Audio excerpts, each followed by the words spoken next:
Fala pessoal, beleza? Bom, nessa aula então a gente vai finalizar a parte de câmera do V-Ray e a gente vai aplicar aqueles conhecimentos, né, teóricos da aula passada, vendo aqui no 3D Max como que vai funcionar, né? O que tem realmente a ver com a câmera real e a nossa câmera, a nossa Physical Cam do V-Ray. Então eu coloquei uma cena aqui qualquer, só para a gente poder ver essa parte teórica, e na próxima aula a gente já vai começar a visualizar mesmo a união das coisas, né? Da configuração do render, da luz e da câmera. Aí a gente vai ver as configurações mais utilizadas de render, né? Eu vou explicar cada uma delas e a gente vou indicar qual que seria, né, talvez a mais correta de se trabalhar também, apesar de que o que importa é o resultado final e a gente consegue resultados, né, semelhantes utilizando diferentes configurações. Tudo depende de como vocês vão interagir a partir de render, câmera e luz. Para depois a gente começar a ver parte de materiais, ver parte de efeitos, esse tipo de coisa. Então aqui eu estou pensando numa cena externa, tá? Eu vou colocar uma luz aqui só a V-Ray Sun, para a gente poder ter uma iluminação na cena e a gente vai trabalhar a nossa câmera. Eu continuo trabalhando com o Gamma 1.0 e vou continuar trabalhando com aquela configuração do render com o Exponential e o Gamma 2.2, tá? Não mudei ainda nenhuma configuração do que a gente já vinha trabalhando nas outras aulas. Então, a primeira coisa eu vou criar aqui a minha V-Ray Sun, Light, V-Ray Sun. Vou fazer ela daqui para cá. Vou adicionar, tá, no mapa do Environment. E vou subir ela mais ou menos aqui. Lembrando que se eu der o render aqui, vai estar bem claro, né? Então eu vou ajustar, né? Vou diminuir aqui o Intensity Multiplier da luz.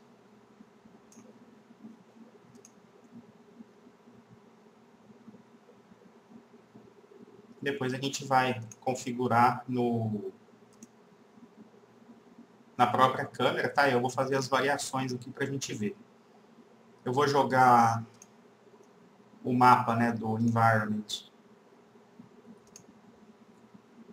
o default V-Ray Sky, em um slot qualquer aqui, como instance, fazendo aquele mesmo processo que a gente já estava fazendo antes.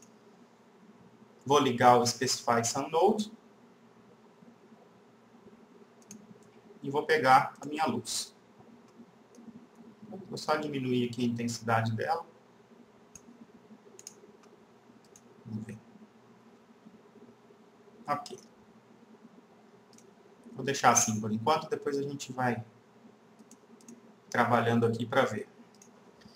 Então a primeira coisa que a gente vai fazer é a criação da nossa câmera. Eu vou esconder a minha luz, só para não ficar os pontos dela aqui, para não atrapalhar a gente.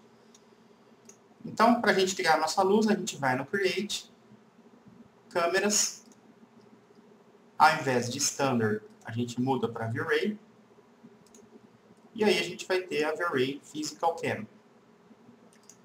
O modo de criação é o mesmo, tá, da câmera do Max. Então, vou fazer meio de frente aqui. Vou na vista da perspectiva, digito C. Então, ele vai transformar aqui na V-Ray Physical Camera 001. E aí vou só subir um pouquinho aqui para ajustar isso daí.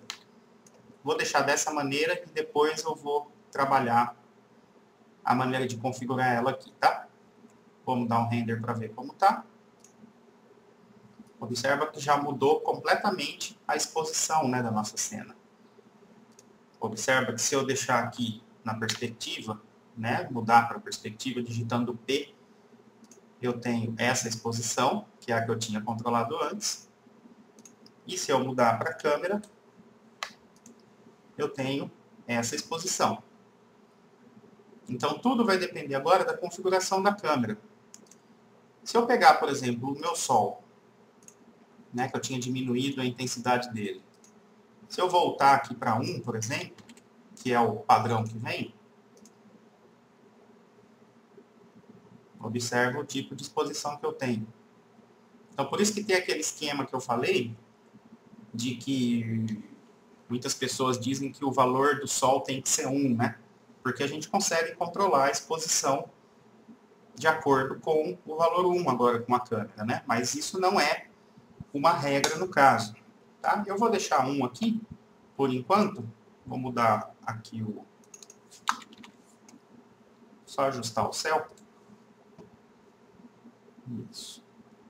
Vou deixar como 1 por enquanto, para que depois a gente possa fazer os ajustes. Então, vou esconder aqui. E vou selecionar minha câmera. Então, vamos ver agora quais são as configurações que a gente tem. Né? Deixa eu só subir o target um pouquinho. Para a gente ver quais são as configurações que a gente tem na nossa câmera. Então, aqui, primeira coisa, no Type, a gente tem Still Cam, que é o que vocês sempre vão utilizar, tá? Que é a câmera para cenas, né? A gente tem mais duas opções, que é o Movie Cam e a gente tem o Video Cam. O Movie Cam é a mesma coisa que nas versões antigas tinha o nome de Cinematic, né? Que ele simula uma câmera de cinema e o obturador dela vai ser circular, ou seja, o F-number dela vai ser circular.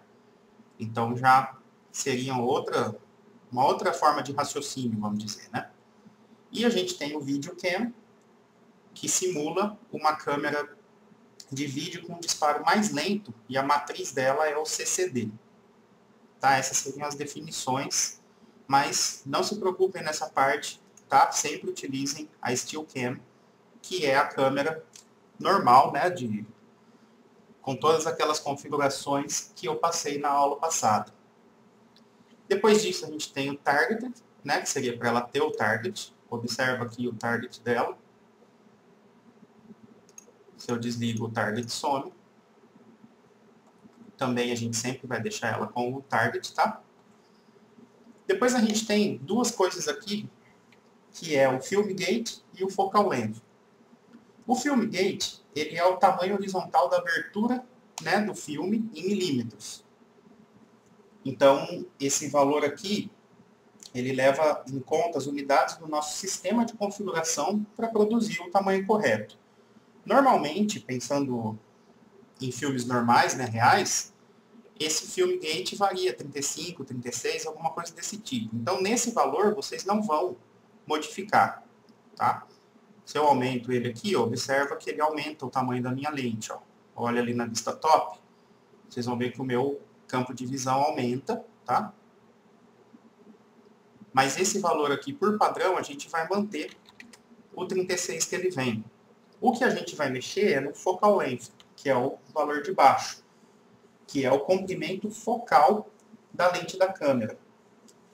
Então, esse é o valor onde a gente vai mexer. Valores muito pequenos, eles tendem a esticar, né, a nossa imagem, e a gente fica com uma perspectiva bem esticada, no caso, né? A gente vai ver bem isso daqui nas aulas mais práticas, onde a gente esticando isso daqui, a gente vai ter bem assim, né, a imagem vai ficando lá para trás e vai puxando bem os pontos de fuga, esse tipo de coisa.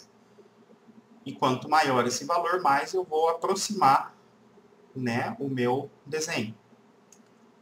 Para vocês terem um padrão de referência, o valor assim do olho humano, ele está na casa de 50. Então, esse daqui seria um valor de referência para vocês, né? Quanto maior, então, mais eu vou aumentando. Se eu quero fazer uma imagem onde eu tenho um zoom, né, aproximado em alguma coisa, eu posso ir aumentando esse valor, tomando cuidado para não aumentar demais também, para não fechar tanto.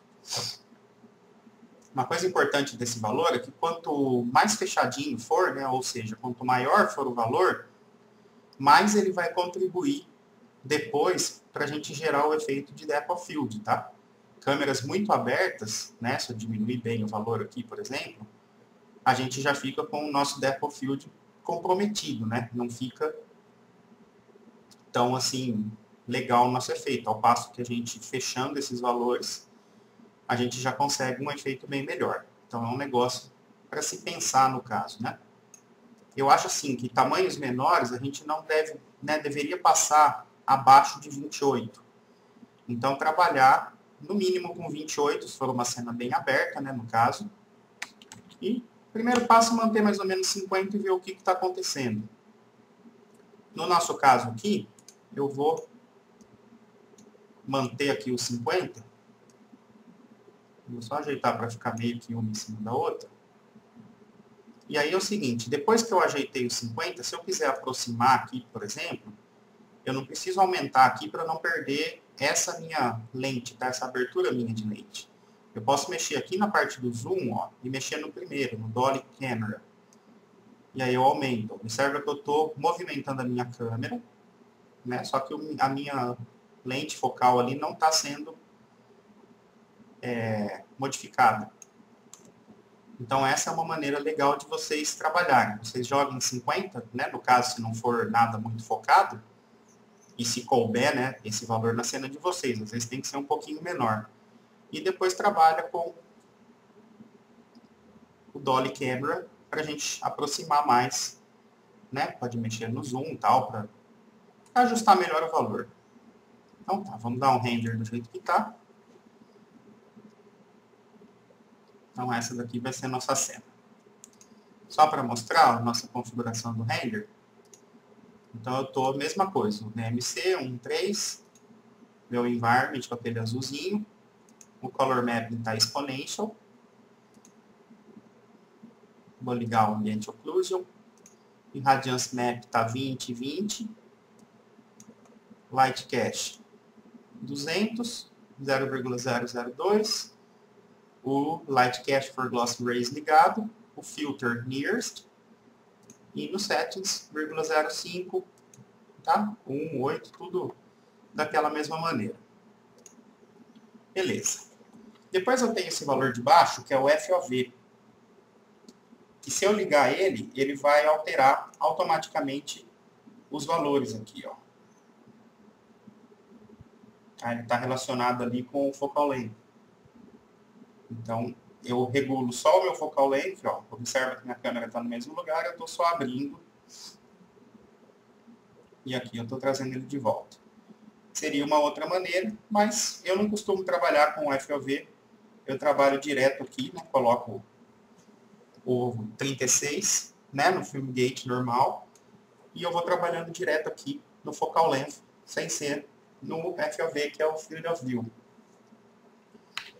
Depois a gente tem o Zoom Factor, que nada mais é do que dar um zoom na imagem, né? Então observam, né? Esses valores são todos assim, parecidos, se a gente for ver, né? Todos eles vão abrir ou diminuir a abertura da lente e tal. Uns movimentam, né, para trás, os outros. Daqui daria mais um zoom na imagem. O que ele está fazendo na real é fechar o nosso focal length, né? Então, por padrão, eu costumo deixar o 1 mesmo, deixar 50, 36. Aqui no máximo 28. E em caso de imagens que eu quero fazer um foco fechadinho, aí eu aumento um pouco mais, até 60, 65, e depois eu ajusto com a parte do zoom. Do dolly, né? Aqui embaixo. Depois, esses dois valores eu não costumo trabalhar, mas seria uma compensação, tanto na horizontal quanto na vertical, do nosso campo de visão da câmera. Então, por exemplo, se eu colocar no horizontal 0,5, observe o que acontece aqui na vista top. Ó, ele corta metade da minha câmera, né? Então ele está pegando só 50% do valor total dela. Se eu for aumentando, ele vai levando para lá. Se eu for diminuindo, ele vai trazendo para cá. Então, no caso, ele pega uma fração da minha imagem. Tá? Então, esse valor por padrão seria 0, para que ele pegue realmente todo o nosso campo de visão que foi definido de acordo com o film gate e o focal length. O vertical offset é a mesma coisa. Então ele vai pegar, observa agora aqui na vista left, tá, ó, que dá para ver melhor. Conforme eu diminuo o valor, ele vai puxando para baixo. Conforme eu diminuo aqui negativo, ele vai jogando para cima e eu vou pegando só uma fração do que eu quero. Então aqui a gente tem zerado de novo. O próximo, F-number, é o que vai, né, um dos pilares nossos de controle de exposição da cena. Então a gente já aprendeu que quanto menor esse valor, mais luz a gente vai ter na cena, né, mais exposição. E quanto maior o valor, menos luz. E aí depois a gente consegue fazer toda aquela compensação na exposição da cena, utilizando o shutter speed e o ISO. O que vocês têm que realmente lembrar é que o F-number está ligado ao depth of field. Né? Se a gente quiser o efeito de depth of field na cena, então a gente já sabe que a gente tem que diminuir o valor. Né? Quanto menor for o valor do F-number, mais efeito a gente vai ter.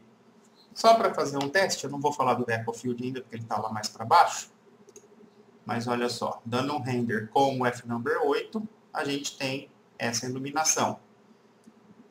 Se eu baixar para 4, observa que quando eu baixo para 4, ele tem uma alteração aqui no desenho da câmera. Ó. Então, 8 está dessa maneira. Se eu baixo para 4, observa que ele fecha, né, dessa maneira. O que quer dizer isso daí? Ó? Nosso target está aqui. Então, a nossa área de foco, né, no caso, se eu for utilizar o depth of field, vocês vão ter que prestar atenção nessas duas linhas, ó, nessa que está o target e nessa daqui. Essa área que estiver dentro das duas linhas é a nossa área de foco. Né? Lembra que o foco está de acordo com o posicionamento do meu target. Então, se eu trago meu target para cá, por exemplo, a minha área de foco está ligada a essas duas linhas. Ó. Então, isso aqui é meu foco. O que estiver fora disso, ele vai desfocando. Se eu movo para esse objeto, mesma coisa. Ó. A minha área de foco está aqui. O que estiver para lá, né, ele já vai desfocando. O foco maior está aqui, entre essas duas aqui, né? Depois ele vai já perdendo o foco. A gente vai ver isso bem quando a gente colocar o depth of field. Então, a distância entre essas linhas aqui, do target para cima e para baixo, é onde está mais focada a nossa cena, né? Por isso que valores menores de F-number, conforme eu diminuo, o que acontece? Ele dá mais foco, por exemplo, nessa parte. Então aqui eu já vou estar com um desfoque grande, aqui eu vou estar com um desfoque grande. E quanto maior for esse valor, mais ele vai distanciando essas minhas duas linhas. Então eu vou tendo já um efeito de depth of field estranho, né? Porque aqui eu vou estar desfocado, aqui já vai estar um foco bem... A gente tem que tomar... Aqui ainda está baixo, né? O valor do F-number está 5. Mas a gente tem que tomar cuidado com isso, né? Cuidado não, né? A gente já conhece isso. É tudo uma questão de lembrar e saber, quando for trabalhar o F-number, a área que vai estar em foco está delimitada entre essas linhas aqui. Então, ó, esse render foi com o F-number de 8. Vamos ver com o F-number de 4, qual vai ser a diferença que a gente vai ter aqui. Observa, ó, que a exposição já aumentou bastante, né? Já está bem forte. Aí seria o caso ou de eu compensar, né, isso daí também depois com o shutter speed, com o ISO, ou eu posso trabalhar também a intensidade da nossa luz, né, da nossa Verray Sun também para melhorar um pouquinho isso daí. Tudo é uma questão depois de regulagem, né, certinho. Lembrando que o nosso F-number, ele tem valores pré-definidos, né, que tem aí na apostilinha de vocês. Onde a gente tem os valores de 1, 1.4, 2, 2.8, 4, 5.6, 8, 11, 16, 22, 32, 45 e 64. Então, esses daí são os valores pré-definidos que a gente tem de F-number. Que já são valores reais, né, das câmeras. Mas, como eu disse lá na apostila, nada impede que a gente utilize valores diferentes desses, tá? Isso daí é só para a gente, né, quem gosta de seguir exatamente mesmo os valores reais, né, fisicamente reais, são esses daí. Então, com 4 a gente teria isso. Ao mesmo passo que se eu colocar, por exemplo, o F-number de 16, que ele já vai entrar bem menos luz. Ó.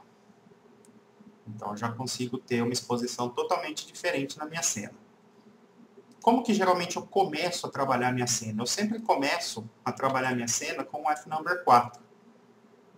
Né, é um padrão que eu utilizo, nem às vezes pensando em Depth of Field, até porque o Depth of Field às vezes compensa muito mais a gente fazer ele na pós-produção, né, no Photoshop depois, porque a gente consegue um resultado muito bom também e o nosso tempo de render não modifica, né, a gente renderiza normal. Vocês vão ver depois quando a gente for fazer os testes lá de Depth of Field, de Motion Blur, essas coisas, como vai atrasar, né, um pouquinho o nosso render, no caso, né, questão de tempo do render. Ok, então eu vou manter ele como 4 por enquanto, tá? Eu sei que a luz está forte ainda, mas já já a gente compensa isso daí. Aqui a gente tem o Target Distance, que é a distância do nosso target, né, da câmera até o target. A gente tem esses dois botões aqui depois, ó, o Vertical Shift e o Horizontal Shift, que são muito importantes quando a gente tem diferença de perspectiva nas linhas horizontais ou verticais. O horizontal eu não uso, tá? Eu acho que ele distorce muito assim a visualização. Agora, o vertical é muito importante, porque toda vez que a gente trabalha a câmera, onde a gente tem diferenças de altura entre a câmera e o target, a gente vai ter uma distorção, por exemplo, na nossa parede. Ela não vai parecer que está reta, né? Pensa nas linhas verticais. Ela vai parecer que está meio tombada. Isso é um erro, né? Eu falei sobre isso na câmera target do Max, mas isso é um erro que acontece muito da gente ver imagens onde as linhas verticais não estão certinhas, né? Então, sempre é legal a gente consertar isso daí. Eu vou fazer uma box aqui só para a gente ter uma visualização sobre isso. Então, no caso aqui, se eu jogar para baixo, vou pegar aqui e vou jogar para cima. Vou só afastar um pouquinho.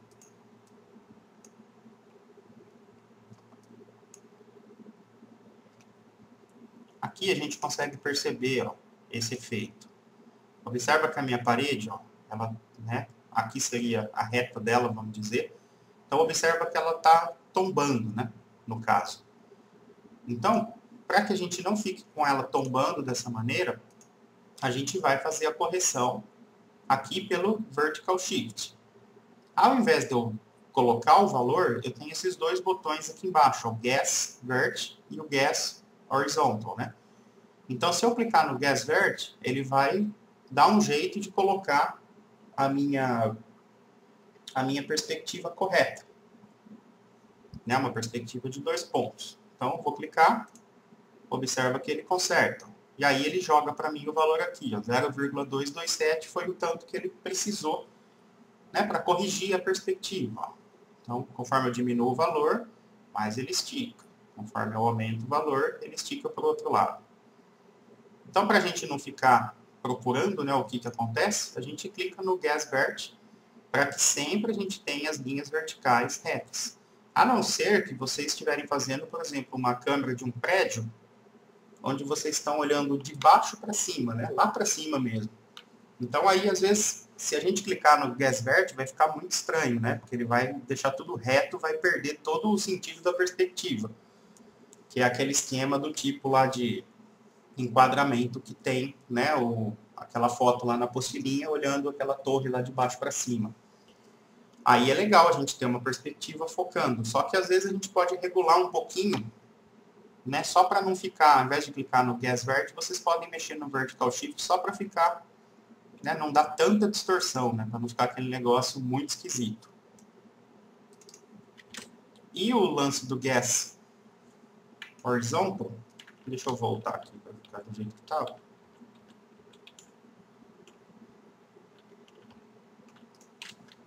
O Gas Horizontal vai ser o mesmo efeito, só que na horizontal. Se eu clicar no Gas Horizontal, observa que ele deu uma corrigida na perspectiva lá no fundo. Se eu deixar 0 aqui, observa nesse cantinho aqui, ó, que ele vai dar uma leve correção ali, ó. Né? Muito pouco. Já estava praticamente certo. Mas ele sempre vai buscar deixar a nossa perspectiva mais reta, ó. Então, se eu aumento esse valor, se eu diminuo esse valor. Então, eu não costumo mexer no horizontal porque ele deixa meio chapada a nossa perspectiva. Ele perde um pouquinho, né? Já o vertical shift é muito importante a gente trabalhar ele para ter a perspectiva correta nas linhas verticais, tá? O próximo, Specify Focus, é para a gente especificar um novo foco. Independente do meu F-number, observa que veio parar meu foco aqui embaixo. E eu mantenho, né, o F-number normal, e aí eu posso trabalhar a distância, ó. Então, com isso aqui, trabalhando essa distância, eu posso ter diferenças na parte do depth of field, né? Eu posso ligar ali onde eu quero a área minha de foco. Geralmente, eu não utilizo ele, tá? Eu costumo utilizar realmente o posicionamento do meu target e o F-number para poder dar essa distorção depois na imagem, no depth of field, essas coisas. Então, eu não costumo mudar, né? Criar um novo foco para a câmera, no caso, né? Exposure. Então, para que o F-number, o shutter speed e o ISO funcionem, a gente tem que ter o exposure ligado, né? Olha só, se eu der um render aqui, se eu desligar meu exposure, observa que eu tenho o render como se eu tivesse na perspectiva, né? Completamente estourado, porque eu estou sem controle nenhum de exposição. Por exemplo, se eu deixar aqui, digitar P, perspectiva, observa como vai estar o render, ó. Ele vai estar da mesma maneira que se eu tiver renderizado com a câmera, né? Só que com o exposure desligado. Eu tenho o mesmo efeito porque eu não tenho controle de exposição nenhum na cena. Ao passo que se eu ligar, já está funcionando aqui agora, né, a influência do F-number, do shutter speed e do ISO. Por isso que eu consigo controlar mais aqui a minha exposição. Ok, o vignetting, ele já está ligado aqui, seria aquele efeito, né, de vinheta, que a gente já viu na parte teórica. Então, quanto maior for o valor, mais vignetting eu vou ter, quanto menor, menos. Eu não costumo colocar o vignetting aqui na câmera, né? Costumo também fazer ele na pós-produção, porque ele acaba alterando um pouquinho a nossa iluminação da cena. Eu vou só diminuir um pouquinho o sol, só para a gente poder enxergar um pouco melhor. Vamos ver com 1,5 como fica, só para não ficar tão estourado.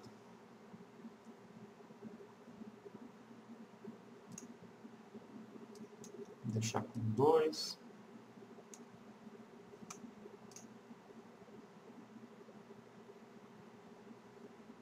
Isso, tá bom. Sim. Vamos esconder de novo. Então, o vignetting, ó, se eu desligar ele, que geralmente é a maneira que eu trabalho, a gente não vai ter nada, né, de vinheta na nossa imagem. Se eu ligar ele, por exemplo, e colocar aqui 2, ele já começou a fechar um pouquinho. Então, conforme eu aumento esse valor, eu vou tendo mais o efeito do vignetting.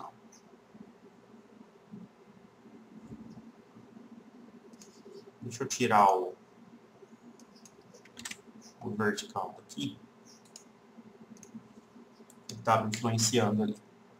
Então, olha só, quanto mais eu aumento, né? Esse é um efeito que a gente sempre vai usar bastante nas cenas, não forte dessa maneira, tá? Mas aqui é só para vocês verem o que seria esse efeito, né, do vignetting. Geralmente a gente usa valores suaves. Mas a gente consegue um controle muito melhor dele na pós-produção, né? Aqui a gente só tem um controle, a gente não consegue trabalhar muito a definição dele. Então, por padrão, eu costumo deixar desligado. Pode deixar ligado aqui por enquanto, tá? Não tem problema. Continuando, a gente tem a parte de white balance, onde a gente consegue controlar o controle do branco da cena, que é uma coisa muito importante e que a gente vê muitos erros por aí, das coisas que são brancas não serem brancas, no caso, né? Tipo, muitas imagens, em imagens internas a gente observa, por exemplo, o teto fica cinza, a gente vê objetos que a gente sabe que são brancos e estão amarelados, né? É claro que a influência da luz ajuda, só que o branco sempre vai ser branco, né? Ele pode pegar uma coloração por causa de uma luz, né? Mas ele não vai transformar a cor dele na cor da luz, né? Ele vai ter uma influência, não mudar a cor do objeto. Também é uma coisa que a gente consegue fazer muito fácil, com um controle bem legal na pós-produção. Mas aqui a gente tem, no White Balance, a gente tem alguns presets, né? Custom, onde a gente define a cor. Tem o Neutral, que aí observa que o Custom Balance fica branco, ou seja, está neutro. A gente tem o Daylight, o azul clarinho. E aí a gente tem outros aqui que vão modificando, né, a cor do azul, branco, amarelinho e tal. O que vocês têm que entender disso daqui? É que a cor que tiver aqui no Custom Balance é a cor que ele vai tentar retirar da nossa cena. É isso que é importante. Então, por exemplo, da maneira que estava o nosso render, a gente observa, por exemplo, que está meio um pouco de marrom, parece, né, aqui. Então, se eu quiser tirar essa cor da minha cena, né, para fazer um controle melhor do meu branco, porque os materiais aqui, vamos dizer, são todos brancos, né? Eu posso fazer o seguinte, no Custom Balance, eu clico, e aí eu venho aqui no conta-gotas, ó, e eu clico, por exemplo, nessa cor. Então, observa a cor que está predominando na minha cena. Se eu der o render agora, observa que ele vai tirar essa cor. E eu tenho o branco. Então, é isso daqui que vai fazer o White Balance junto, né, com o Custom Balance. Se vocês quiserem que não haja influência, vocês podem deixar no Neutral ou colocar branco, né, aqui no Custom Balance. Aí ele vai ter, né, ele está sofrendo uma leve influenciazinha aqui da luz, né, do sol, porém está branco. Então, essa é a maneira que eu costumo utilizar. Deixar o Custom Balance branco e depois, na pós-produção, eu coloco, né, o tom de cor que eu quiser aproximar o meu desenho. Mas muitas pessoas utilizam, tipo, em imagem fim de tarde, jogam um azulzinho, que é para tirar o azul da cena. Então, a gente vai conseguindo chegar, né? A gente vai fazer testes nas aulas práticas, colocando isso daqui só para vocês verem o que acontece, né? Às vezes tem cenas no Max que tendem para o verde. A gente observa alguma coisa meio verde. Então, a gente pode tirar um pouco desse verde. Então, a gente vai transformando a coloração da nossa imagem de acordo com isso daqui. Só lembrem sempre que a gente tem que colocar aqui a cor que tiver, que a gente queira tirar da nossa cena, né? Ou diminuir, pelo menos. Então, nunca force também muito para não ficar esquisito, né? Eu costumo deixar branco, porque aí eu vou ter a cor do meu material normal, né? E aí eu vou trabalhar a minha iluminação para quebrar um pouquinho essa influência e depois, na pós-produção, eu consigo resolver o problema de cores erradas, né? Vamos dizer, na cena. O temperature aqui seria no caso da gente mudar aqui para temperatura, tá? Mas aí é o mesmo esquema de temperatura em Kelvin, né? Graus Kelvin. Seria uma outra maneira de fazer isso daí, mas acredito que o custom aqui seja a melhor opção. Vou voltar ele para o branco, então. Abaixo, então, a gente tem o shutter speed. Então, lembrando que no shutter speed, quanto menor forem os valores, né, mais vai entrar luz. E quanto maior for o valor, menos luz a gente vai ter. E a segunda coisa mais importante é a gente lembrar que o shutter speed está relacionado com o motion blur. Depois a gente vai fazer um teste aqui para vocês verem. Que no caso, o motion blur, quanto menor o valor do shutter speed, mais a gente vai ter o efeito borrado do motion blur. E quanto maior, mais a gente vai conseguir congelar o efeito do motion blur. Então aqui no caso a gente está com um shutter speed de 200. Se eu colocar um shutter speed de 100, observa que já entra mais luz. Né? Já começa a ter estouro de luz aqui, o céu nosso já ficou branco. Tem que tomar sempre muito cuidado com esses estouros de luz aqui, para que a gente não perca a definição da nossa iluminação. Né? Uma iluminação bem feita é aquela onde você consegue observar todos os detalhes da modelagem. Essa é uma regra que, pelo menos para mim, é básica, né? Se tiver áreas da minha modelagem que eu não consigo ter definição, né, porque estourou, porque está tudo sem volume, tudo no mesmo plano, é porque a minha iluminação não está boa. Então eu tenho que dar um jeito de melhorar a minha iluminação para que eu possa enxergar todos os detalhes. Né? Eu não posso ter uma área que tem um estouro de luz que eu não consigo enxergar nada. Ao passo que se eu aumentar meu shutter speed, 400, por exemplo, eu já vou ter bem menos entrada de luz. Ó. Observa que até o nosso céu ali já ficou mais azulado. Né? Então isso daí seria o shutter speed. Depois, quando a gente for fazer os testes ali de motion blur, a gente vê a influência real dele. E por último aqui, nessa parte, a gente tem o ISO. Lembrando que quanto maior o valor, mais sensibilidade à luz ele tem, e quanto menor o valor, menos sensibilidade. A única coisa aqui que não vai fazer diferença para a gente é que ele não vai dar o efeito de grain, né? Aquele ruído na imagem, igual a gente viu nos testes, né? Naqueles sites. Quanto maior o valor do ISO, mais ele dá ruído na imagem, e quanto menor, mais ele deixa a imagem nítida. Eu não costumo mexer muito no valor do ISO em cenas normais, assim, né? Só se tiver alguma cena interna onde eu não tenha muita luz entrando, aí eu aumento o ISO para poder, né, ficar mais sensível à luz e ter uma claridade maior.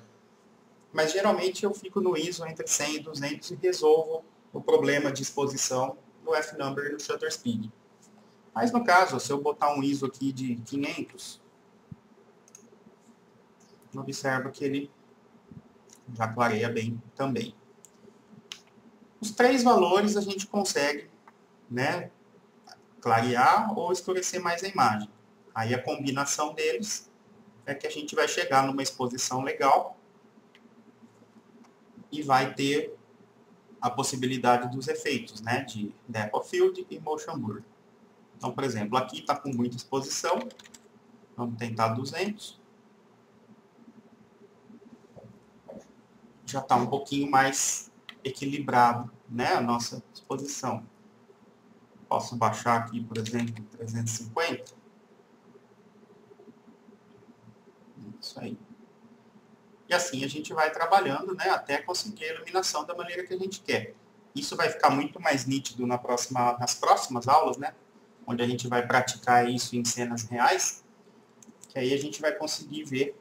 Só que é importante esse comecinho aqui na câmera, né, para que vocês realmente entendam os parâmetros para depois aplicar, né, numa cena mesmo. Não adianta eu botar uma cena de uma casa aqui e ficar fazendo 1 milhão de testes se vocês não estiverem ainda familiarizados com o que acontece aqui, né? Então, beleza. Essa foi essa primeira parte aqui, dos parâmetros básicos, que são os mais importantes. Então, recordando aqui, ó, a gente vai trabalhar o Filmgate padrão em 36.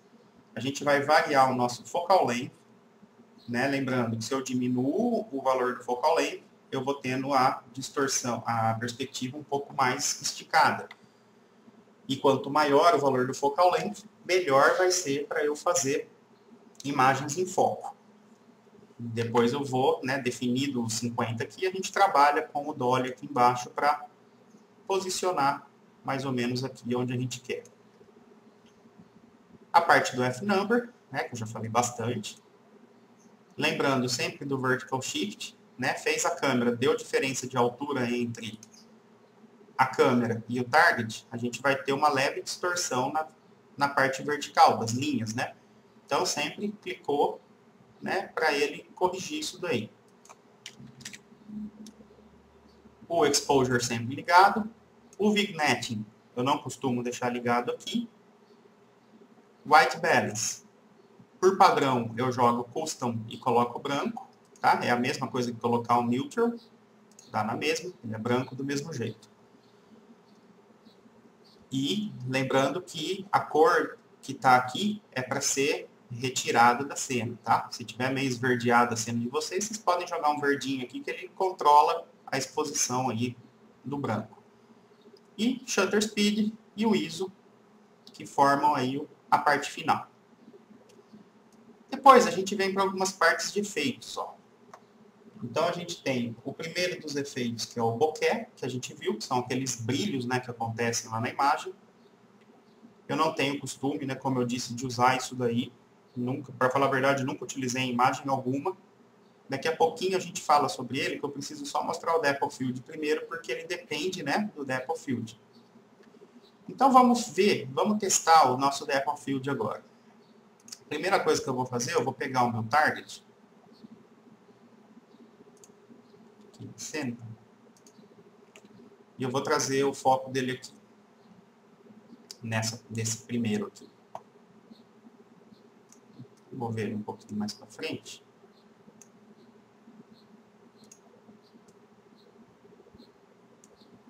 Ok. Então, eu vou trazer meu foco nele. Então, olha só, a minha área de foco, ó, tá pequena, tá aqui. Eu vou começar a fazer testes, eu vou aumentando o F-number, ó. Vou colocar o F-number de 11. Aí, no caso, eu vou ter que melhorar meu shutter speed aqui, né? Porque senão vai ficar muito escuro. Vamos tentar 125 e ver o que dá. Então tá. Feito isso, eu vou ligar aqui, então, meu Depth of Field. Vou só ligar ele e não vou fazer mais nada. Vamos dar o render. Então, observa que tem um certo Depth of Field, né? Só que bem suave aqui, bem... Quase nem dá para perceber que tem, né? Então, vamos começar a diminuir nosso F-number para ver se ele vai melhorando isso. Então, vou colocar 8. Aí, no caso, vou ter que aumentar um pouquinho aqui. Vamos colocar 150, vai. Vamos ver o que acontece. Já melhorou um pouquinho, né? Já consigo ter um pouquinho mais de efeito aqui. Pouco ainda, lógico, né? Mas já tem um pouco. Vamos diminuir o F-number para 4. E vamos colocar o shutter speed... Vou deixar 150 mesmo. Vamos lá. Pensando bem, vamos aumentar, né, para não ficar tão forte. Agora a gente já tem um pouco mais também de efeito lá. Vamos diminuir para 2,8. Vamos subir aqui em 350.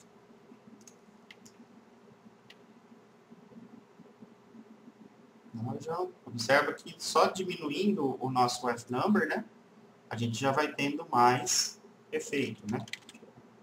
Vou baixar aqui para 100, para não ficar com a exposição muito alta.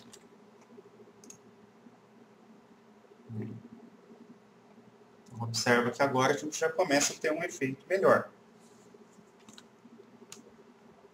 Vamos baixar mais, ó, 1,4. Por 100 isso aqui.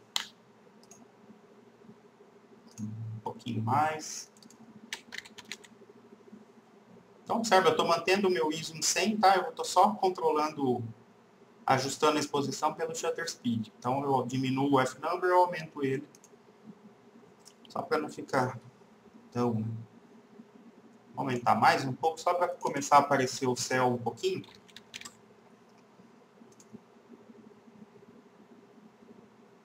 Isso. Então, observa agora que eu tenho, com o valor de 1,4, né, um Depth of Field bem legal lá no fundo. sem definição ainda, né? Então, eu vou deixar dessa maneira, tá? Depois eu vou inverter ele para a gente focar o fundo. O que acontece, ó? Na parte de sampling, a gente tem então o Depth of Field, que a gente liga, e a gente controla aqui o subdivs, né? Que é a qualidade dele, o número de samples para calcular o efeito. Ele serve para os dois, né? No caso aqui. Então, se eu colocar um valor aqui de 16, por exemplo, observa aqui com o valor que estava antes, o meu tempo de render era 9,2. Vamos ver agora quanto vai ser o tempo de render.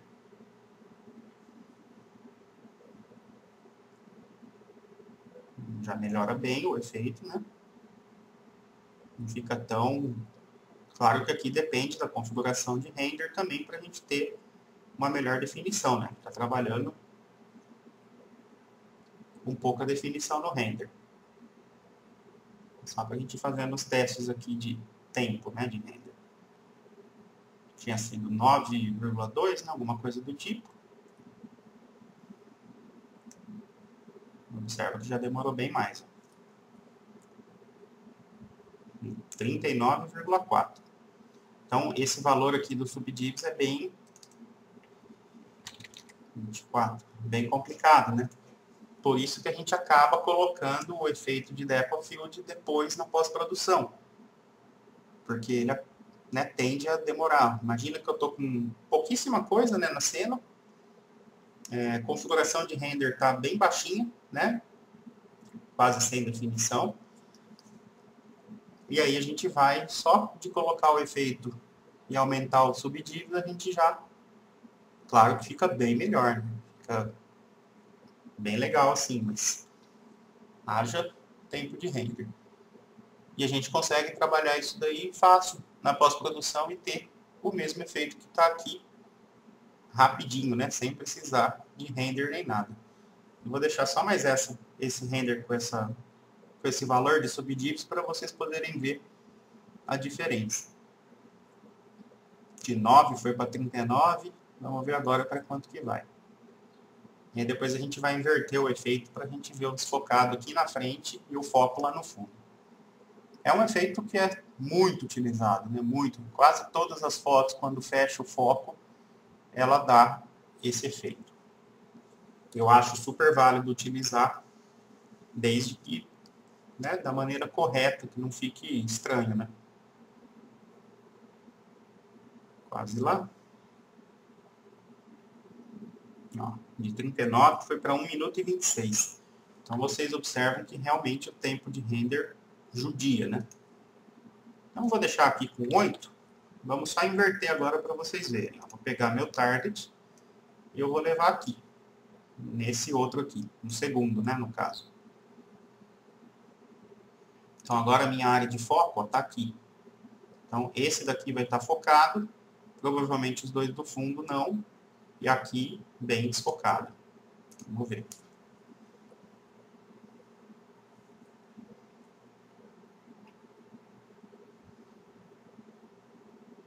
Então a gente inverteu, né? Tem uma partezinha desse daqui, ó, que já começa a desfocar. Ali ainda tá, até que o foco tá bom por ali. Então observe que agora o desfoque foi aqui. Se eu jogar meu target lá no último agora, nessa parte aqui, observa a minha área de foco onde está. Então, depois que vocês definirem o F-number correto, né, e fazer o controle da exposição com o shutter speed ou com o ISO, aí é só vocês irem trabalhando o target, né? Aí, como eu levei ele mais para o fundo, eu tenho mais desfoque ainda aqui na frente. Então, lembrando que o F-number, o Depth of Field, ele é legal para ser utilizado em cenas mais fechadas, tá? E que tem uma certa profundidade, né? Não dá para fazer uma cena que está pertinho, as coisas assim, e colocar o efeito muito forte, né? Tem que tomar um certo cuidado, né? Utilizar um pouquinho do bom senso, do bom gosto, para saber a hora certa de utilizar ele. Por isso que às vezes é legal deixar ele para pós, porque aí a gente pode ver lá, controlar melhor, né? de uma maneira mais fácil essa profundidade aí que ele está dando e diminuir às vezes um pouquinho a intensidade, esse tipo de coisa. Então, beleza. Esse foi o depth of field que está diretamente ligado ao nosso F-number. Agora a gente vai ver, vou deixar aqui no meio, a gente vai ver agora o esquema do motion blur, como que ele funciona. Então, para dar certo esse lance do motion blur, eu tenho que fazer uma animação, por exemplo, desse bully passando por aqui. Né? O motion blur ele funciona em objetos que tiverem animação. Então, eu vou clicar aqui no Alt Key, acho que até o 30 aqui tá bom, e vou passar ele para cá. Então, ele passa aqui na frente. Vou deixar aqui mais ou menos no 15, que ele está na metade.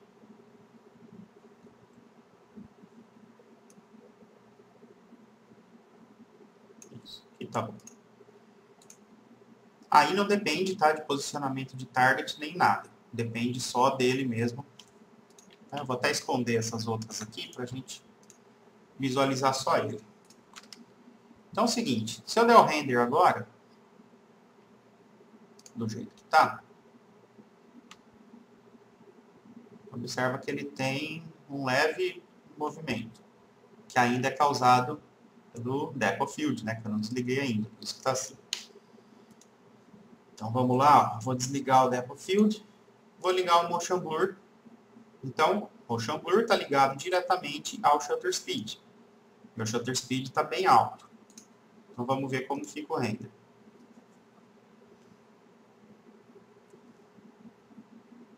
Praticamente ele está congelado, né? A gente conseguiu capturar quase que congelado ele.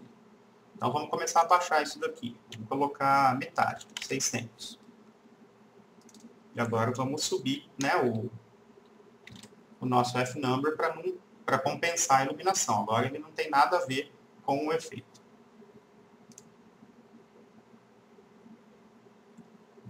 Baixei para 600 o shutter speed, observa que começou a dar um leve movimento, né? Vamos baixar mais, 300. Vou deixar o F-number com 2. Não, com 4 mesmo, tá bom. Vamos lá. A gente vai começar a observar que ele vai começar a mostrar mais do efeito de motion blur. Quanto menor o valor, mais a gente tem o efeito, né? Então vamos baixar para 125. Vamos ver agora. Agora acho que já melhora ainda mais. Lembrando que a qualidade do efeito ela é controlada pelos subdigs, tá? Tá 8 aqui, tá baixo no caso, né? Vamos baixar para 50. Agora eu vou erguer aqui meu F-number, talvez 11. Isso. Observa que agora já com o shutter speed bem baixinho, ó, de 50, a gente já tem bem movimento mesmo, né? Então esse daí seria o efeito de motion blur. Quanto menor for o valor, tipo 20, por exemplo, mais eu vou ter o efeito. Aí tem que tomar um certo cuidado, porque às vezes ele acaba até meio ficando estranho, né? A gente não consegue nem definir o que é o objeto. Observa que, né, com um valor bem baixinho, a de 20, a gente já perde bem eu acho que 60, 50, até 40, mais ou menos, a gente tem um efeito legal, né? Porque a gente consegue visualizar a forma, né? Dá para saber o que é isso daqui, mas dá, né, o efeito bem legal do motion blur aqui no caso. Ok. Vou voltar então o restante para a gente ver o lance do bokeh. Vou pegar aqui, deixa eu só ajustar a exposição aqui para um F-number de 2. Vou colocar. Só deixar a exposição já certinha para a gente poder visualizar lá no fundo antes de eu jogar o depth of field.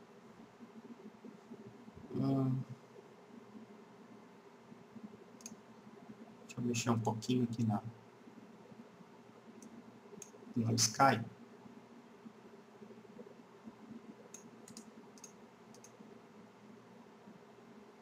Só para o Sky ficar um pouquinho mais escuro. Beleza. Então, estou com o meu F-number de 2, o que vai dar um bom efeito, né, de depth of field. Agora eu posso baixar um pouquinho aqui o shutter speed, só para ficar um pouquinho mais claro. E joga. Vou desligar o Motion Blur, vou ligar o Depth of Field e vou trazer meu target aqui perto do primeiro para embaçar o fundo.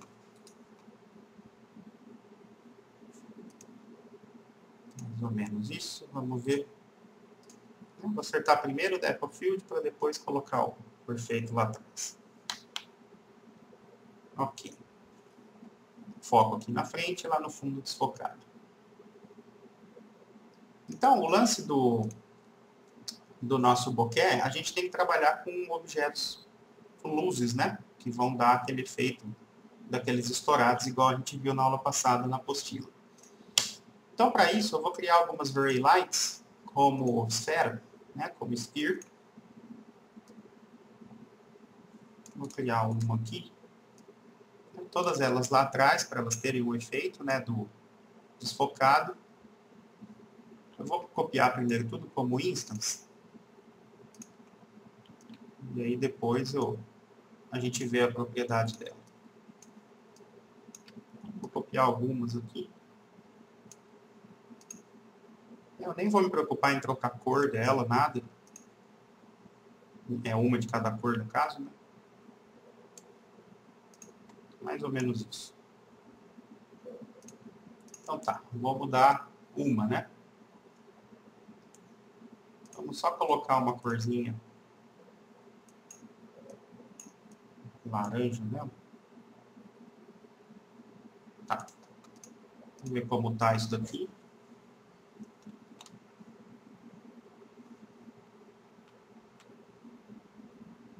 Então a gente já tem ali, né, um efeito parecido com aquele, né? Vou aumentar mais aqui para 60.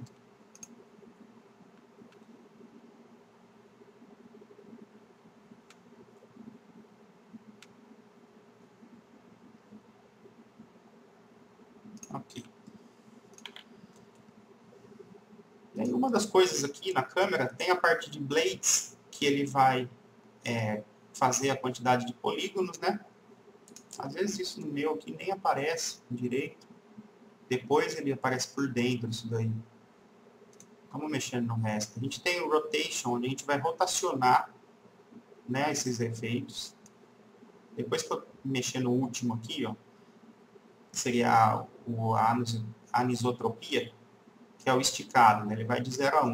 Então, por exemplo, eu vou colocar 0,6, só para vocês verem, que ele vai começar a sair, tá vendo? Aí a gente começa a ter aquele efeito parecido lá com o da foto mesmo, né? A gente pode ir trabalhando isso daqui. Aí ele vai desfocando e trabalhando ali atrás, né? Ó. Vou voltar a rotação para 0.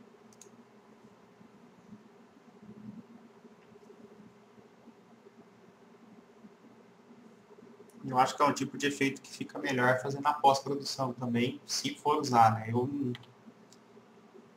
nunca fiz nenhuma imagem que eu tivesse necessidade de usar ele, né? Mas o center bias ele vai deixar as bordas mais escuras, né? E vai deixar o mais claro no meio mesmo.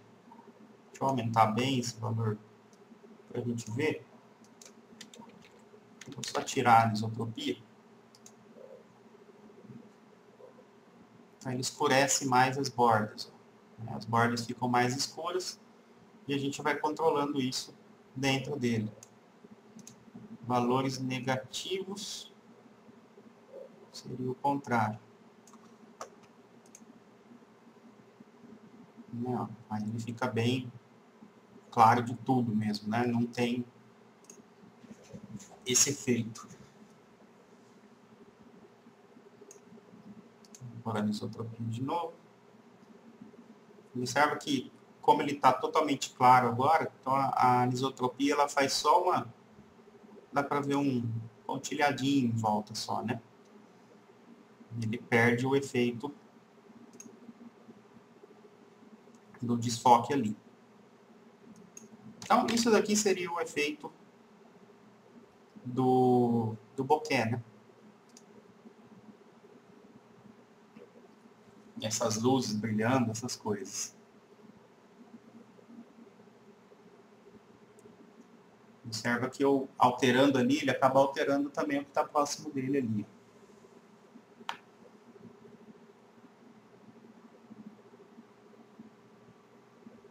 Ok. Beleza. Vou apagar então essas luzes aqui. Eu vou tirar o depth field agora. E vamos passar para a parte de distorção de câmera. Essa parte de baixo. Então a gente consegue fazer a distorção da lente da câmera, no caso, né? Tem ali então o tipo de distorção e a gente tem o valor, né? O amount, o distortion amount. Então quer dizer que 0 a gente não tem distorção alguma. E aí, tipo, o valor positivo, elas vão criar uma distorção que é conhecida como distorção do tipo barril. E valores negativos vão fazer uma distorção que são conhecidas como travesseiro. Então é o seguinte, se eu pegar, né, agora não interessa aqui o lugar do meu target, vou jogar ele aqui no meio mesmo. Deixa eu só mudar aqui para a gente ter uma abertura maior de 4. Vou baixar aqui para 200. Vou testar aqui. Tá legal. Então é o seguinte, se eu trabalhar aqui, né, eu vou deixar no quadratic primeiro e vou trabalhar o distortion amount. Observa a minha câmera, ó, dá para ver tanto pela vista top quanto pela left. Né? Dá para perceber na perspectiva. Ó. O que seria isso daí? Ele faz a distorção, né, valores positivos para lá. Deixa eu criar uma parede aqui, dos lados, que a gente consegue enxergar nas linhas retas, né, o que está acontecendo.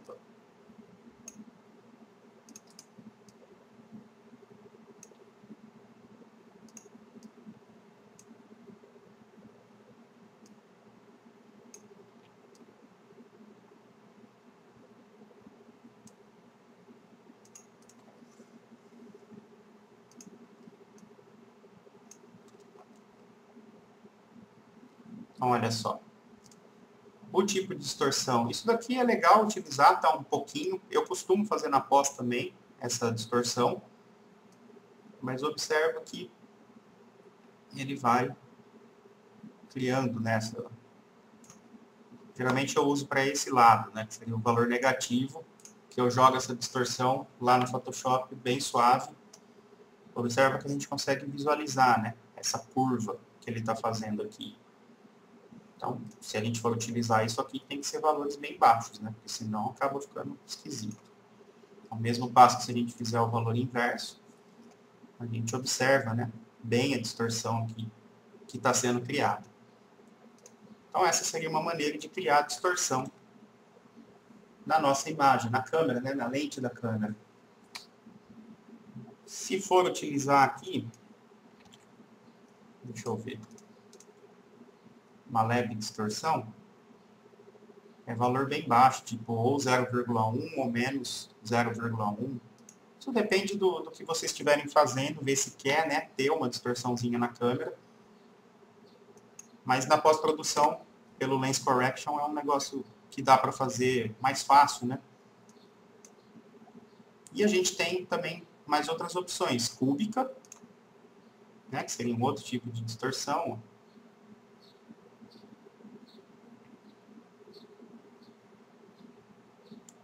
Mas basicamente, assim, na imagem ele fica parecido, né? O quadratic é o tipo padrão, no caso, né? Ela é mais simplificada do que o método de cálculo do cúbico, né? Esse cúbico já é tipo uma coisa assim, um método, né, de distorção utilizado em câmera de monitoramento. Então, tipo, existem programas onde outros programas, né, outros softwares que fazem o lance de tracking, chama, né, que a gente faz a gravação, insere o nosso desenho em 3D e faz o camera tracking para ele acompanhar dentro do vídeo.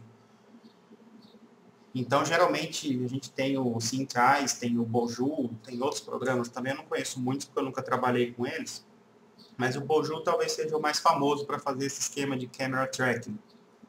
O tipo de distorção que ele usa na câmera é o cúbico, né? Então, se a gente for trabalhar alguma distorção de câmera, seria o método cúbico.